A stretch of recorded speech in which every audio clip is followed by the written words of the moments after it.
श्री गणेशाय नमः। श्री सीतारामाभ्यां नमः। श्री हनुमते नमः। श्री उमापते नमः। श्री गुरुवे नमः। सब संतन की जय जय। जय जय सीताराम। राधे श्याम।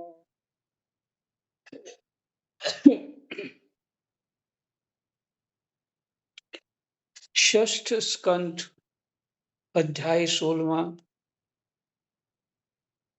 और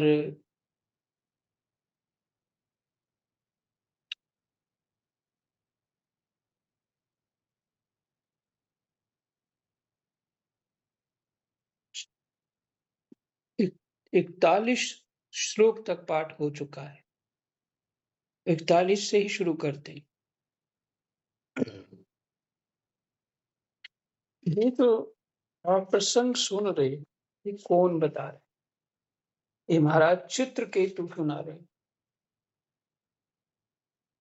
ये स्तुति कर रहे हैं भगवान को।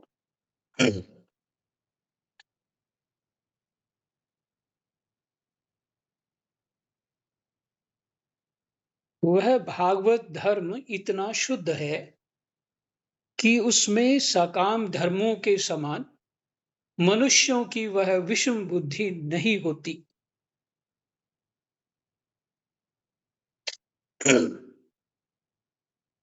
यह मैं हूं, ये मेरा है, ये तू है और ये तेरा है।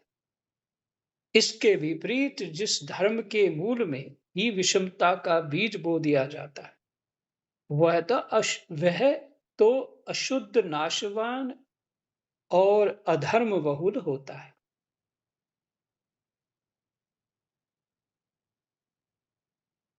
जिसमें जो शब्द है, ये मैं हूं, ये मेरा है, ये तू है और ये तेरा है, इसके विपरीत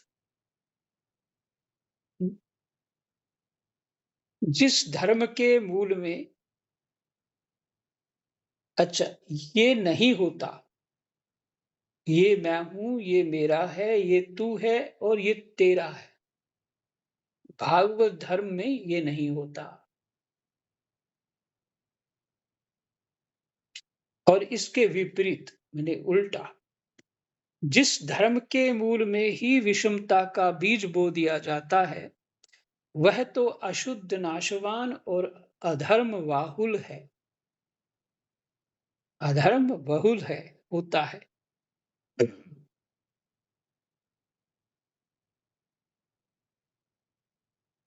जिसमें मैं मेरा नहीं होता, वो भागवत धर्म है, और जिसमें होता है वो अधर्म है। और इतना ही नहीं, वह तो अशुद्ध, नाशवान और अधर्म बहुल होता है।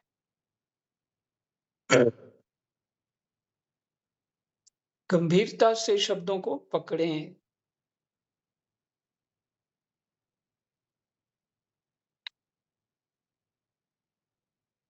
चाह है हमारी भगवान सूर्य की ओर जाने की, है ना? और मार्ग का पता नहीं, जा किधर है।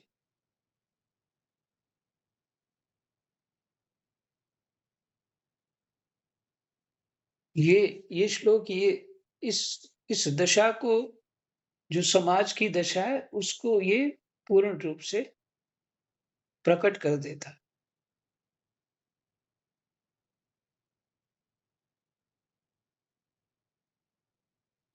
मैं मेरा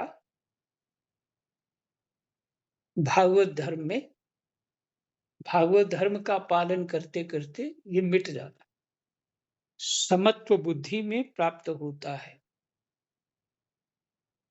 और जहां मैं मेरा होता है, वहां विषम बुद्धि हो जाती है।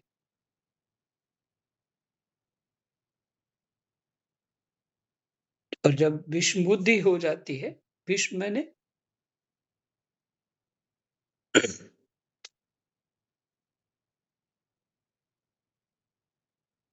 कोई अच्छा कोई बुरा, गुण दोष वाली बुद्धि। फिर वो बुद्धि तो अधर्म ही कराएगी, ये स्पष्ट हो गया। और भगवान कृपा करके जीव को उसकी मनोकामनाओं को, जिसके ऊपर कृपा होती, उसकी मनोकामनाओं का नाश कर देते। जो वो चाहता है वो नहीं होने देते।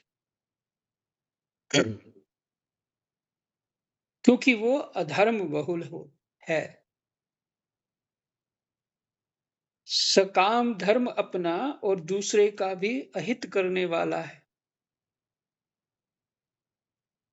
उससे अपना या पराया किसी का कोई भी प्रयोजन और हित सिद्ध नहीं होता।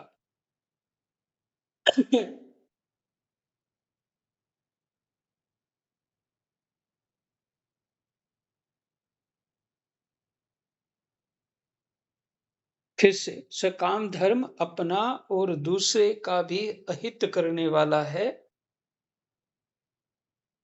उससे अपना या पराया किसी का कोई भी प्रयोजन सिद्ध नहीं होता। प्रयोजन और हित सिद्ध नहीं होता, एक ही बात है। प्रत्युत सकाम धर्म से जब अनुष्ठान करने वाले का चित्त दुखता है, तब आप रुष्ट होते हैं। भगवान को अच्छा नहीं लगता। और जब दूसरे का चित्त दुखता है, तब वह धर्म नहीं रहता, अधर्म हो जाता।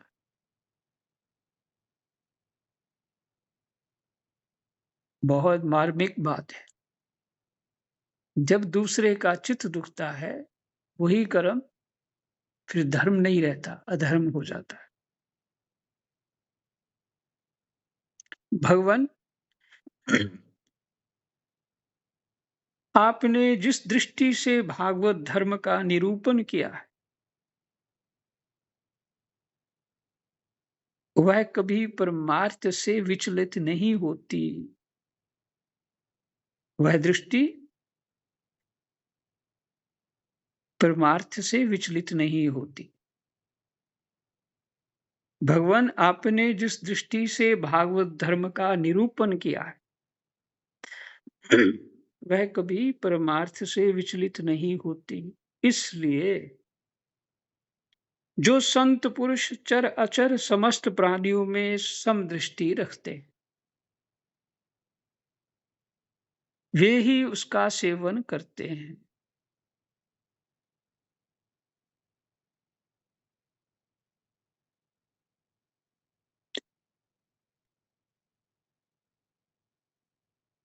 परमार्थ जो आपने जिस दृष्टि से भागवत धर्म का निरूपण किया है,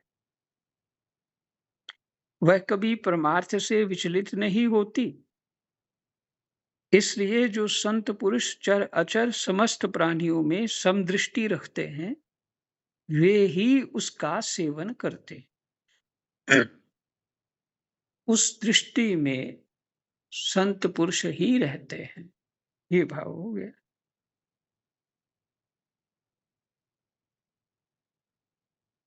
वे ही उसका सेवन करते हैं। भगवान, आपके दर्शन मात्र से ही मनुष्यों के सारे पाप क्षीण हो जाते हैं।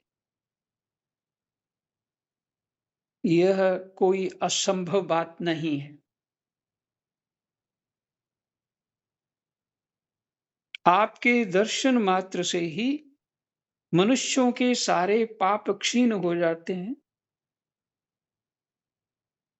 यह कोई असंभव बात नहीं है, क्योंकि आपका नाम एक बार सुनने से ही नीच चांडाल भी संसार से मुक्त हो जाता है।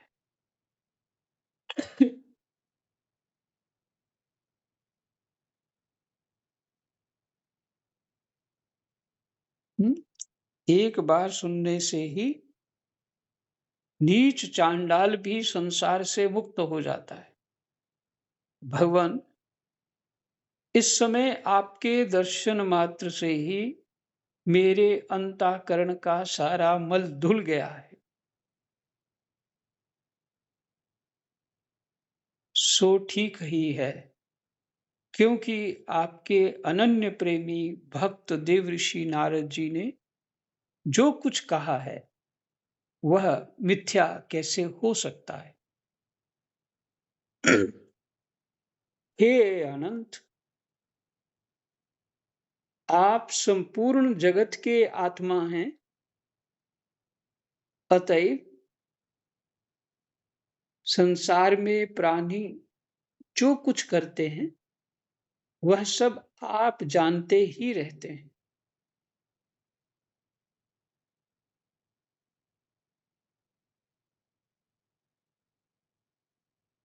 इसलिए जैसे जुगनू सूर्य को प्रकाशित नहीं कर सकता,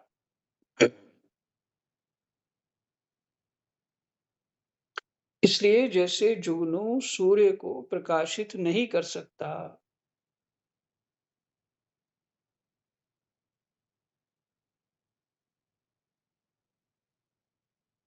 वैसे ही परम गुरु आप से मैं क्या निवेदन करूं। फिर से सुनिए।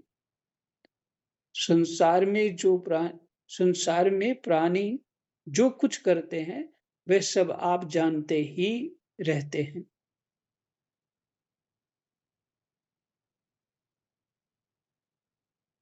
जो शब्द है ना, मेरे मन में राम, मेरे तन में राम। हम्म? और राम तो वो कहाँ नहीं है। तो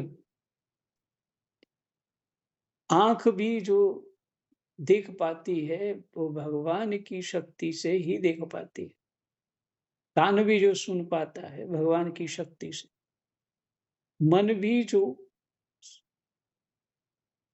अपना भाव रख पाता है भगवान की शक्ति से। बुद्धि भी, मतलब कोई भी ऐसी वस्तु नहीं जहां भगवान की शक्ति नहीं लगती।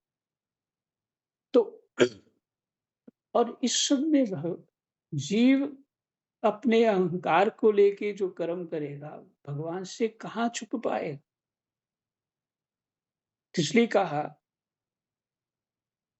वह सब जानते ही रहते हैं। इसलिए जैसे जुगनू सूर्य को प्रकाशित नहीं कर सकता कि अपनी लाइट से सूर्य को प्रकाशित कर दे, वैसे ही परम गुरु आपसे मैं क्या निवेदन करूं, अर्थात क्या कहूं। भगवान, आपकी ही अध्यक्षता में सारे जगत की उत्पत्ति, स्थिति और प्रलय होते हैं। कुयोगी जन कुयोगी जन मैंने कुयोगी भेद दृष्टि के कारण आपका वास्तविक स्वरूप नहीं जान पाते।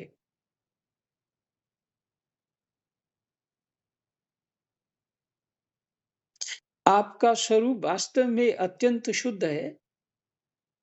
मैं आपको नमस्कार करता हूं।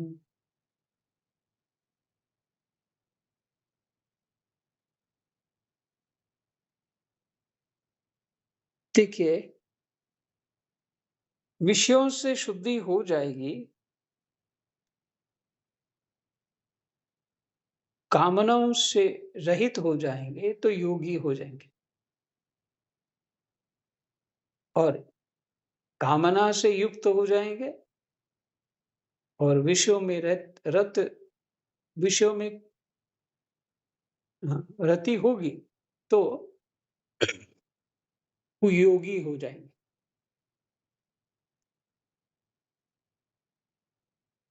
कुयोगी हो जाएंगे।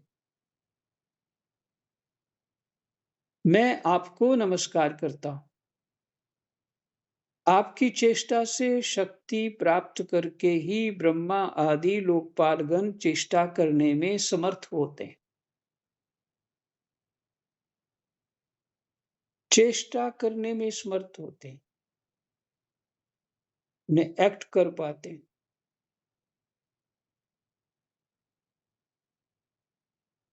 आपकी दृष्टि से जीवित होकर ही ज्ञान इंद्रियां अपने-अपने विषयों को ग्रहण करने में समर्थ होती हैं। जो अभी मैंने बोला कि आँख भी, कान भी, नाक भी, जीवा भी, यानी पूरा शरीर में कहीं भी अ, कोई भी ऑर्गन काम कर रहा है या हमारी इंद्रियाँ, ज्ञान इंद्रियाँ, कर्म इंद्रियाँ, मन, बुद्धि, चित्त, अहंकार कोई भी काम कर रहा है, उसमें भगवान की शक्ति ही के द्वारा हो रहा है।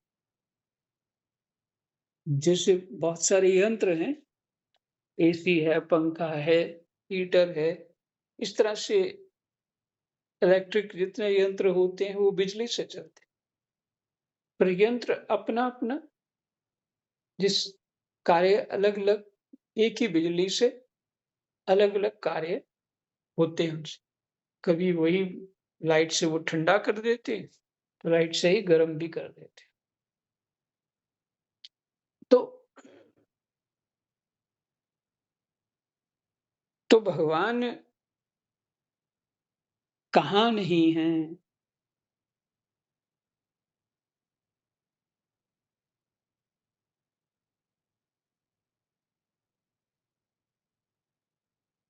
हमने अपनी ही दृष्टि से उनको ओझल किया हुआ है।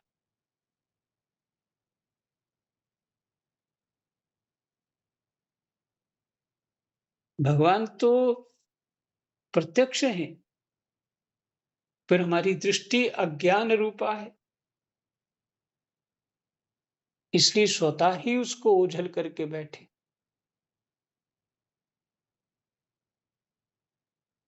क्योंकि भागवत धर्म का अवलंबन नहीं लेते।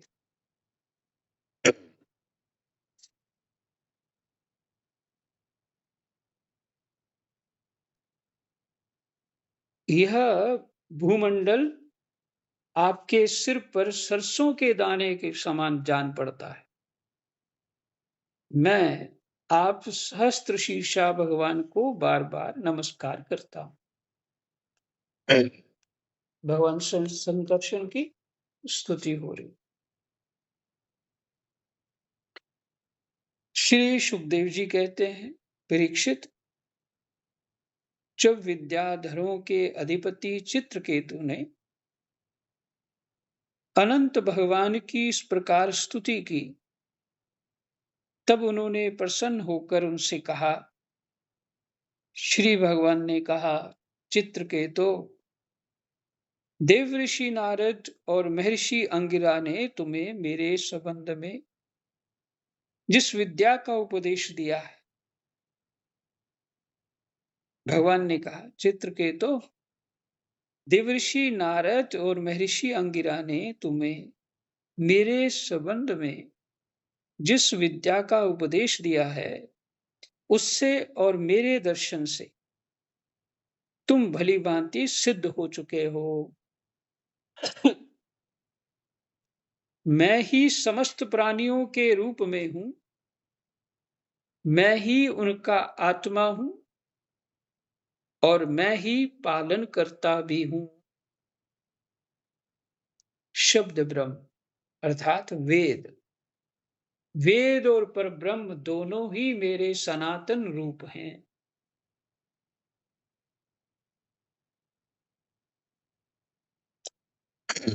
और परब्रह्म दोनों ही मेरे सनातन रूप हैं। वेद और परब्रह्म दोनों ही मेरे सनातन रूप हैं।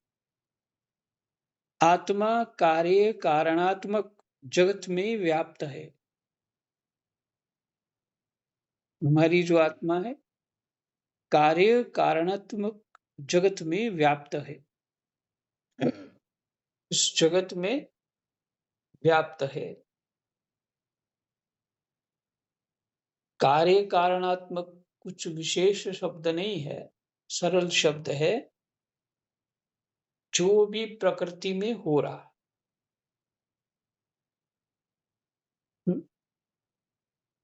जो हो रहा है, आत्मा उसमें व्याप्त है और कार्य कारणात्मक जगत आत्मा में स्थित है।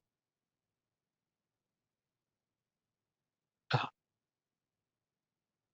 इस विचार को जरा थोड़ा विचार स्वतः ही करें। कार्य कारणात्मक जगत आत्मा में स्थित है। जैसे हमारे मन में स्वप्न होता,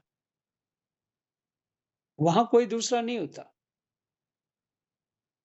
उसी तरह कार्य कारणात्मक जगत आत्मा में स्थित है तथा इन दोनों में मैं अधिष्ठान रूप से व्याप्त हूं और मुझ में ये दोनों कल्पित है।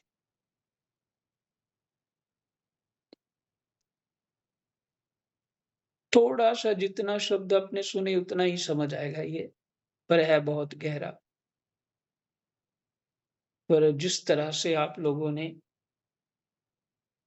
काफी लंबे समय से सुनते आ रहे हैं, तो कुछ बातों को समझ पा रहे हैं।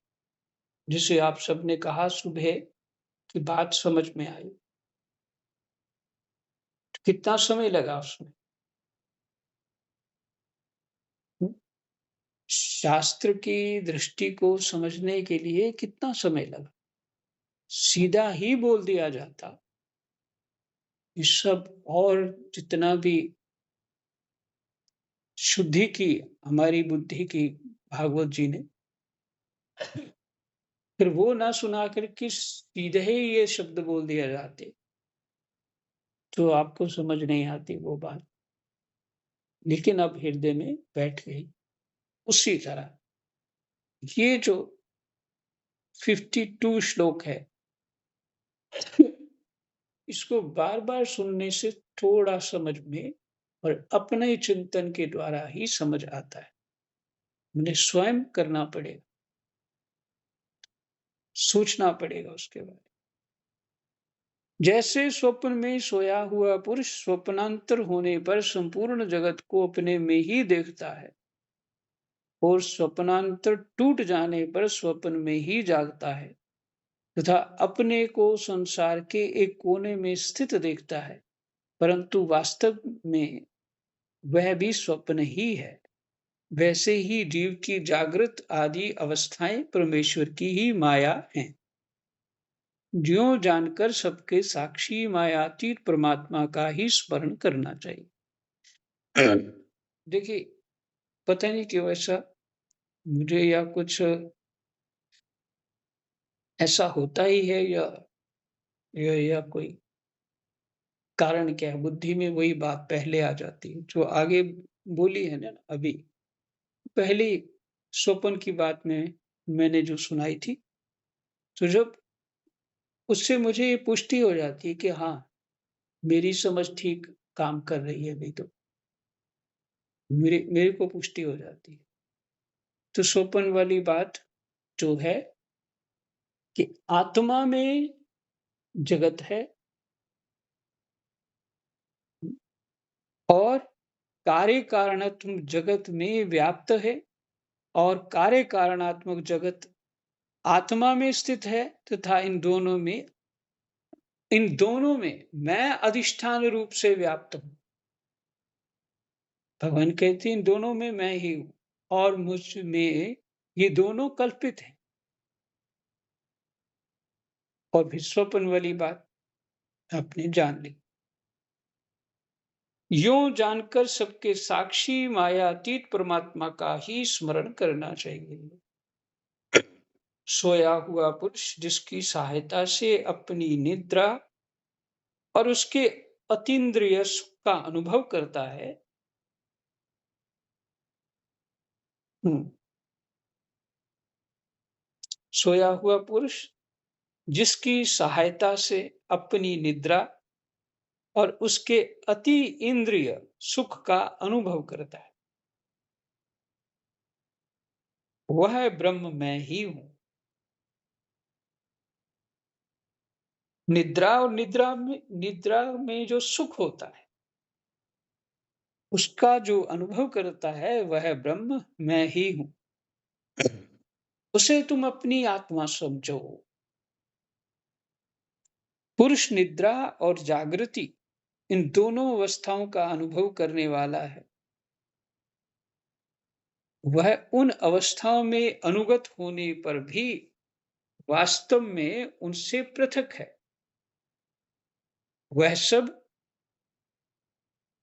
अवस्थाओं में रहने वाला अखंड एक रस ज्ञान ही ब्रह्म है, वही पर ब्रह्म है। ये कौन कह रहे हैं? भगवान कह रहे हैं। भगवान तो एक ही है। अब इन अब यहाँ भगवान का नाम संकर्षण है, जो शेष भगवान है।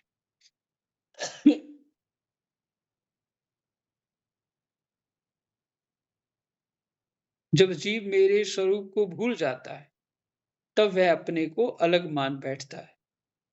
इसी से उसे संसार के चक्कर में पड़ना पड़ता है।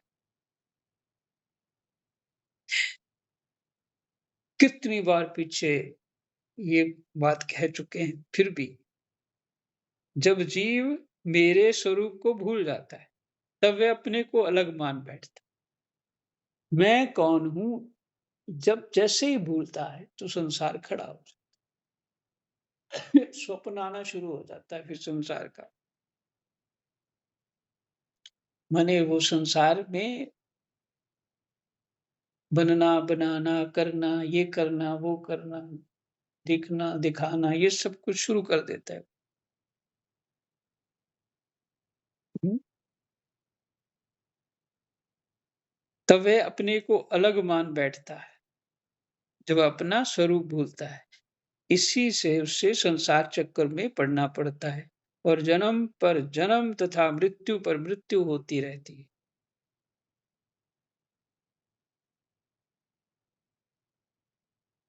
है ना?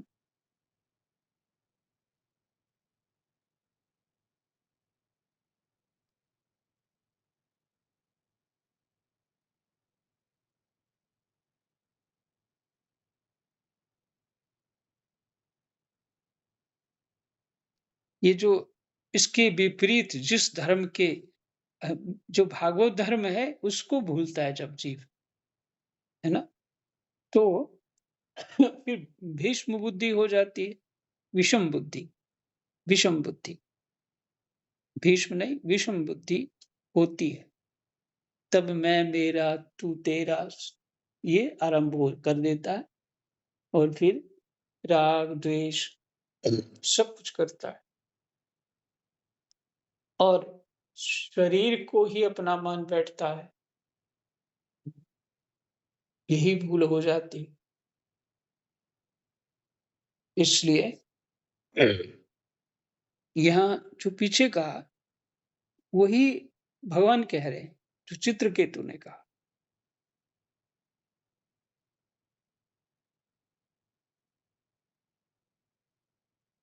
इसी से उसे संसार के चक्कर में पड़ना पड़ता है और जन्म पर जन्म तथा मृत्यु पर मृत्यु प्राप्त होती रहती है। यह मनुष्य योनि ज्ञान और विज्ञान का मूल स्रोत है, जो इसे पाकर भी अपने आत्म स्वरूप परमात्मा को नहीं जान लेता, उसे कहीं किसी भी योनि में शांति नहीं मिल सकती। राजन, सांसारिक सुख के लिए जो चेष्टाएं की जाती हैं, उनमें श्रम है। उसमें बहुत श्रम, मैंने मेहनत करनी पड़ती है, परिश्रम करना पड़ता है। कलेश है, और जिस पर सुख के उद्देश्य से वे की जाती हैं, जिस सुख के उद्देश्य से वे की जाती हैं, उसके ठीक विपरीत परम दुख देती हैं। युवा भी युवा मंडली है, उसको तो इतना ये समझ नहीं आएगा, लेकिन जो 50-60 साल से ऊपर हो गए ना, उनको ये बात तुरंत समझ में आए। जो जो तेरी कामनाएं पूर्ण होने के बाद वो क्या देती है तुमको? दुख देती है।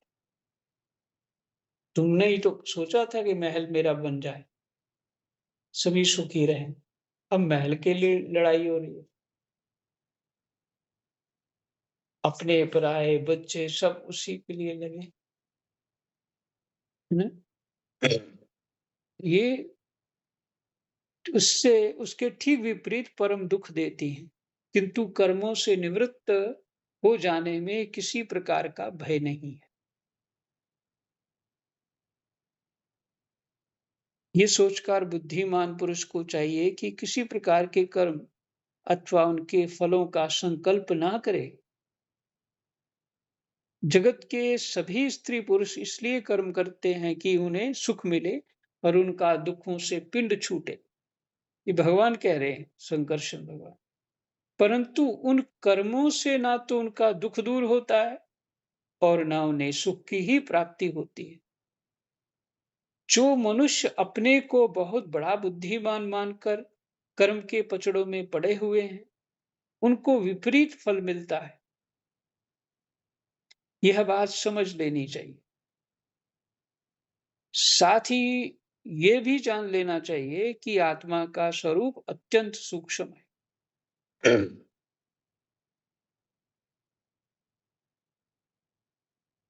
जागृत, स्वप्न, सुषुप्ति,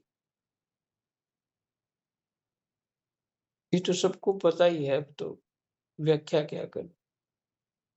गहरी निद्रा, सुषुप्ति, ये स्वप्न आप जानते हैं। जागृत अवस्था जो अभी है, इन तीनों अवस्थाओं तथा उनके अभिमानियों से, तीनों अवस्थाओं तथा उनके अभिमानियों से विलक्षण है।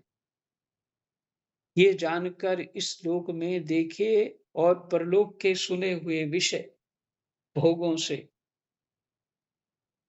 विवेक बुद्धि के द्वारा अपना पिंड छुड़ा ले। फिर सुनाना पड़ेगा।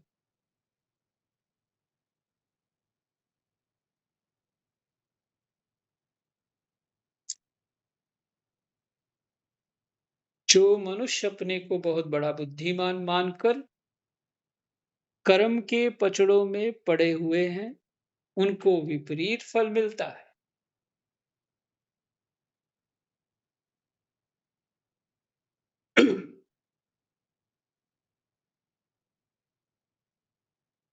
कामनाएं पूर्ण होने पर फल विपरीत हो जाता है।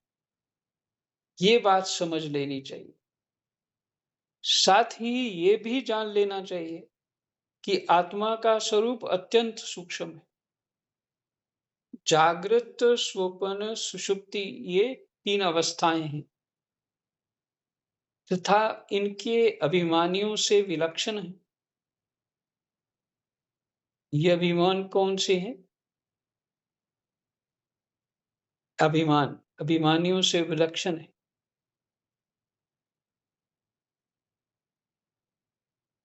इनके जो देवता हैं, जागृत अवस्था, स्वप्न, सुषुप्ति अवस्थाओं तथा उनके अभिमानियों से विलक्षण हैं।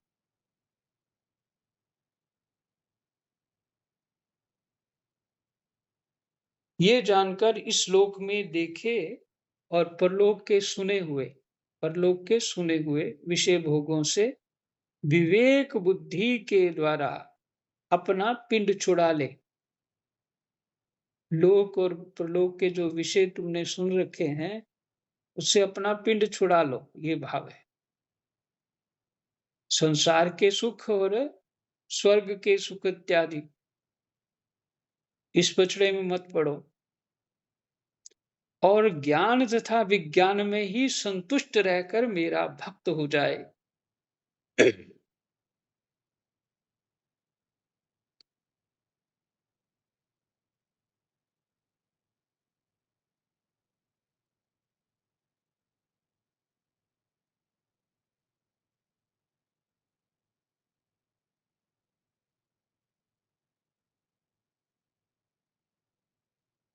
ज्ञान तथा विज्ञान में संतुष्ट रहकर मेरा भक्त हो जाए। जो लोग योग मार्ग का तत्व समझने में निपुण हैं, उनको भली भांति समझ लेना चाहिए कि जीव का सबसे बड़ा स्वार्थ और परमार्थ केवल इतना ही है कि वह ब्रह्म और आत्मा की एकता का अनुभव कर ले।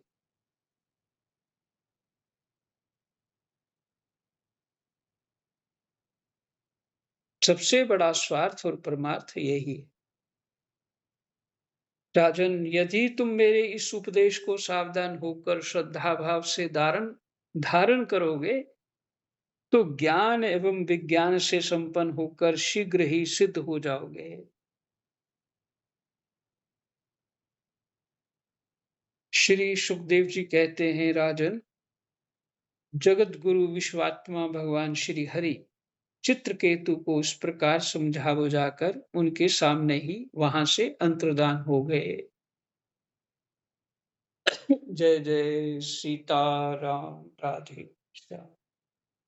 कृष्णाय वासुदेवाय हरये परमात्मने प्रणतः क्लेशनाशाय गोविन्दाय नमः।